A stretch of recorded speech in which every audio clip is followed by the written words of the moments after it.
ఒక్కొక్కసారి చాలా సింపుల్గా చేసుకున్న కూరలు చాలా టేస్ట్గా ఉంటాయండి.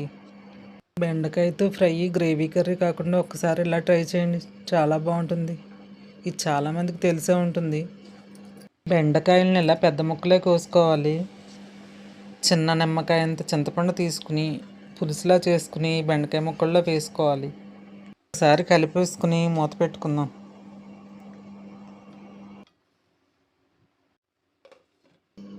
దీన్ని ఒక 5-10 నిమిషాలు వదిలేస్తే మగ్గిపోతాయండి. మూత తీసి చూసుకుందాం. ఇంకా వాటర్లో ఉంది కదా, ఇంకొక 2 నిమిషాలు ఉంచుకుందాం. మళ్ళీ కొంచెంసేపు మూత పెట్టేసుకుందాం.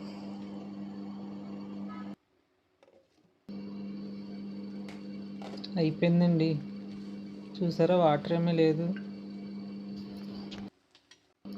ఇప్పుడు దీన్ని పక్కన పెట్టేసుకుని పోపు రెడీ చేసుకుందాం.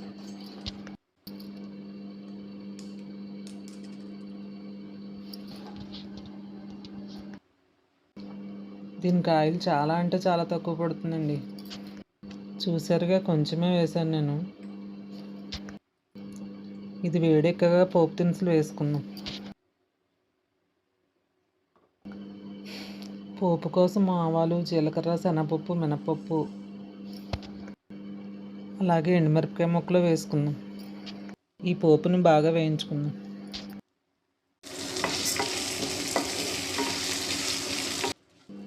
వేగిందండి. ఇప్పుడు కరివేపాకు వేసుకుందాం.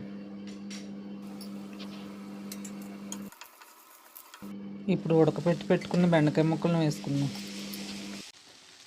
ఇప్పుడు కొంచెం ఉప్పు, పసుపు వేసుకుందాం.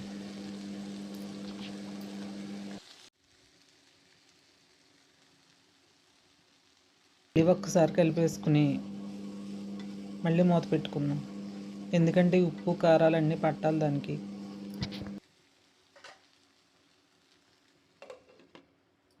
మూత తీసి చూద్దాం.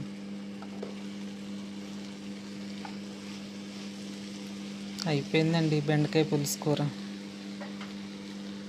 కావాలంటే అన్నంలో కొంచెం గానుగ నూనె వేసుకు తినచ్చు.